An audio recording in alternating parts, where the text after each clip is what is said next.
आज मैं जिस फिल्म को एक्सप्लेन करने वाला हूँ उसका नाम है माउंटेन बिटवीन अस और ये फिल्म 2017 में रिलीज हुई थी। मूवी शुरू होती है और हम एलेक्स और बेन को देखते हैं जो एयरपोर्ट पर अपनी फ्लाइट का इंतजार कर रहे थे। एलेक्स को डेनवर जाना था क्योंकि अगले दिन उसकी शादी थी और वहीं बेन को बाल्टीमोर जाना था क्योंकि वो एक सर्जन है और उसे एक बच्चे का इमरजेंसी ऑपरेशन करना था। लेकिन मौसम खराब होने की वजह से उन दोनों की ही फ्लाइट्स कैंसिल हो जाती है। तभी एलेक्स देखती है कि बेन को भी जल्दी कहीं पर जाना है, इसलिए वो उसके पास आती है और वो दोनों आपस में बात करके एक प्राइवेट प्लेन हायर करने का डिसाइड करते हैं। वो लोग प्राइवेट प्लेन के लिए वॉल्टर से मिलते हैं और वॉल्टर उन्हें $800 में पहुंचाने के लिए मान जाता है। फिर कुछ देर बाद वो लोग प्लेन के अंदर जाकर बैठ जाते हैं और वॉल्टर अपने साथ अपने कुत्ते को भी ले आता है। अब कुछ दूर तक सफर करने के बाद उनको सामने से एक तूफान आता हुआ दिखाई देता है। अब क्योंकि वॉल्टर ने अपनी जर्नी के बारे में किसी को भी नहीं बताया था, इसलिए कोई भी रेडियो पर उसकी हेल्प करने के लिए नहीं होता। तभी अचानक वॉल्टर को हार्ट अटैक आ जाता है और प्लेन के ऊपर से उसका कंट्रोल हट जाता है। बेन जब वहां पर उसको चेक करता है तो वो समझ जाता है कि ये हार्ट अटैक ही है। अब बिना पायलट के प्लेन क्रैश होने लगता है और बेन और एलेक्स सीट बेल्ट बांधकर पीछे की सीट पर जाकर बैठ जाते हैं। तभी उस प्लेन के पीछे का हिस्सा एक पहाड़ की चोटी से टकराकर टूट जाता है और वो प्लेन पहाड़ की एक चोटी पर जाकर क्रैश हो जाता है। कुछ देर बाद जब बेन को होश आता है तब तक रात हो चुकी होती है। वो एलेक्स को देखता है तो एलेक्स जिंदा तो होती है लेकिन वो बेहोश पड़ी होती है। फिर जब वो वॉल्टर को देखता है तो वॉल्टर मर चुका होता है। वहीं बाहर तूफान अभी भी चल रहा था, इसलिए वहां पर बहुत ज्यादा ठंड थी। इसके बाद बेन प्लेन से टपक रहे फ्यूल से आग जलाता है और ऐसे ही ये रात बीत जाती है। फिर सुबह होते ही बेन प्लेन से बाहर निकलता है और चारों तरफ देखने पर वो समझ जाता है कि वो लोग बर्फ की चोटियों पर बुरी तरह फंस चुके हैं, लेकिन वो फिर भी खुश था क्योंकि वो जिंदा बचा हुआ था। इसके बाद वो एलेक्स के पास जाता है तो वो अभी भी बेहोश होती है। वो उसके जख्म साफ करके उसके कपड़े चेंज कर देता है और वॉल्टर को वहीं पर ही दफना देता है। इसके बाद वो देखता है कि इस क्रैश में वॉल्टर का कुत्ता बच गया था। फिर कुछ देर बाद एलेक्स को होश आता है और वो अपना फोन मांगने लगती है। बेन उसे कहता है कि तुम्हारा फोन टूट चुका है और मेरे फोन में नेटवर्क नहीं है,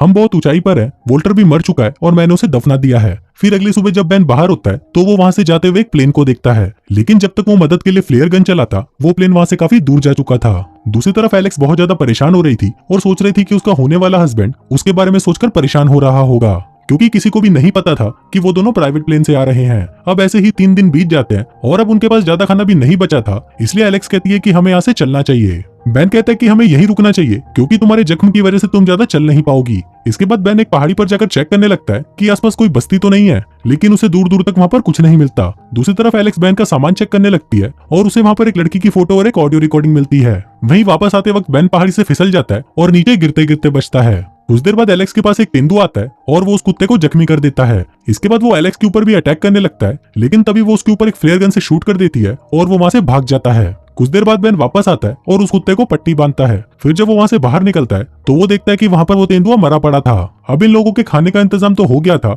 लेकिन उन लोगों को यहाँ से जल्दी बाहर निकलना था। तभी एलेक्स कहती है कि हमें नीचे जाना चाहिए, हो सकता है कि हमें वहां पर कोई सिग्नल मिल जाए, लेकिन बेन कहता है कि हमें यहीं रुकना चाहिए क्योंकि हमारे क्रैश प्लेन को देखकर कोई भी हमें ढूंढ लेगा। अब इस बात को लेकर उन दोनों में बहस हो जाती है। बेन यहाँ पर रुकना चाहता था लेकिन एलेक्स यहाँ पर नहीं रुकना चाहती थी। फिर सुबह होते ही एलेक्स अपना सामान लेकर वहां से चली जाती है। कुछ देर बाद जब बेन उठता है तो उसे एलेक्स वहां पर कहीं भी नजर नहीं आती। वहीं प्लेन में बेन को एक लेटर मिलता है जिसमें एलेक्स ने लिखा था कि अगर मैं नीचे पहुंच पाई तो मैं तुम्हारे लिए मदद भेज दूंगी और कुत्ता मेरे साथ ही है। अब ये देखकर बेन भी अपना सामान लेकर एलेक्स के पीछे चला जाता है क्योंकि उसे पता था कि एलेक्स जख्मी है और वो नीचे तक नहीं पहुंच पाएगी।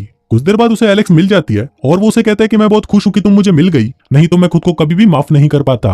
अब वो लोग धीरे धीरे आगे बढ़ने लगते हैं। वो जख्मी थे और थके हुए भी, लेकिन फिर भी वो लोग आगे बढ़ते जा रहे थे। कुछ देर बाद रात होने वाली थी, इसलिए वो लोग एक गुफा में चले जाते हैं और वहीं पर अपनी रात गुजारते हैं। फिर अगली सुबह जब एलेक्स अपने कैमरे से फोटोज क्लिक कर रही होती है तो उसे पहाड़ी के पीछे कुछ चमकता हुआ दिखाई देता है। फिर वो उस बारे में बेन को बताती है तो बेन कहता है कि हम वहीं पर ही जाएंगे। अब वो लोग धीरे धीरे वहां पर जाने लगते हैं, लेकिन रास्ते में एक नदी आ जाती है जिसको पार करना नामुमकिन था। अब वो लोग वहां से आगे भी नहीं जा सकते थे और वापस मुड़कर पीछे भी नहीं जा सकते थे, इसलिए वो दोनों रात एक गुफा में गुजारते हैं और सुबह होते ही एक नया रास्ता ढूंढने लगते हैं। उन दोनों को ही पता था कि वो लोग मरने वाले हैं। फिर बेन एलेक्स को बोलता है कि मेरी एक फोटो लो क्योंकि मुझे नहीं लगता कि मैं जिंदा बचूंगा। इस पर एलेक्स उसे बताती है कि उसने एक लड़की की फोटो ली थी जो मरने वाली थी और फोटो लेने के अगले पल ही वो मर गई, इसलिए वो बेन की फोटो नहीं ले सकती। अब वो लोग लगातार 3 दिन से चल रहे थे, इसलिए चलते चलते वो लोग आराम करने के लिए एक जगह पर बैठ जाते हैं। तभी वो नोटिस करते हैं कि उनका कुत्ता गायब है, इसलिए एलेक्स बेन को उस कुत्ते को लाने के लिए भेज देती है। अब वो दोनों शायद एक दूसरे को पसंद करने लगे थे, लेकिन वो बोल नहीं पा रहे थे। फिर जब बेन उस कुत्ते को ढूंढ रहा होता है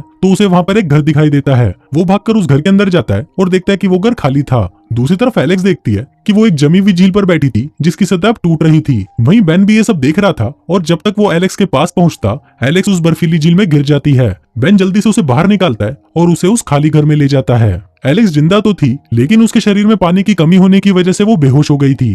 तभी बेन को वहां पर एक सुई मिलती है जिसकी मदद से वो एलेक्स के शरीर में पानी पहुंचाता है। फिर कुछ टाइम बाद एलेक्स को होश आ जाता है, जिसको देखकर बेन बहुत खुश होता है और उसे गले लगा लेता है। अब उन दोनों को ही ये एहसास हो चुका था कि वो दोनों एक दूसरे से प्यार करने लगे हैं, क्योंकि बेन ने जो एलेक्स के लिए किया वो शायद ही कोई और कर पाता।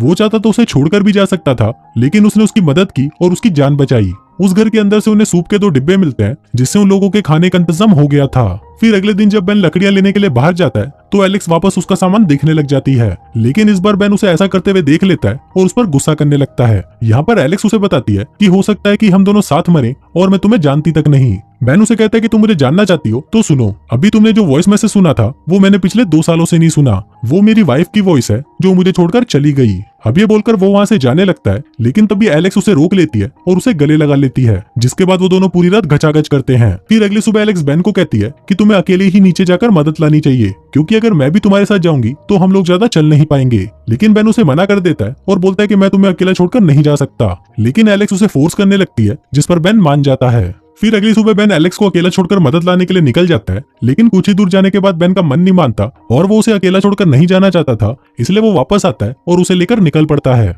कुछ दूर तक चलने के बाद एलेक्स कहती है कि मैं और नहीं चल सकती, इसलिए बेन एक लकड़ी का स्ट्रेचर बनाता है और एलेक्स को खींचकर ले जाने लगता है, लेकिन इससे वो लोग बहुत ज्यादा थक जाते हैं, इसलिए वो दोनों एक जगह पर आराम करते करते सो जाते हैं। तभी वो कुत्ता बेन को जगाता है और फिर बेन वहां पर देखता है कि कुछ ही दूरी पर एक लकड़ी का कारखाना है। ये देखकर बेन बहुत खुश हो जाता है और वो एलेक्स को जगाता है, लेकिन अब उन लोगों के शरीर में बिल्कुल भी ताकत नहीं बची थी, इसलिए वो लोग चल नहीं पाते, लेकिन उनको कैसे भी वहां पर पहुंचना ही था। तभी एलेक्स बेन से कुछ कहने लगती है, लेकिन बेन समझ जाते कि वो उसे क्या कहना चाहती है, इसलिए वो उसे कहते कि तुम चिंता मत करो, ये राज राज ही रहेगा। फिर वो देखते हैं कि उनका कुत्ता गायब है, तो बेन उसे ढूंढने जाता है, लेकिन तभी उसका पैर एक बियर ट्रैप में फंस जाता है। वहाँ एलेक्स उसका पैर निकालने की बहुत कोशिश करती है, लेकिन वो नाकामयाब रहती है। बेन उसे कहता है कि तुम जल्दी से जाओ और किसी को मदद के लिए बुलाओ। एलेक्स किसी तरह कारखाने की तरफ निकल जाती है और वहाँ के वर्कर से हेल्प मांगती है। फिर जब बेन को होश आता है तो वो एक हॉस्पिटल में था। वो उठकर एलेक्स के पास जाता है और वो उसे कहती है कि आज अगर मैं जिंदा हूँ तो सिर्फ तुम्हारी वजह से।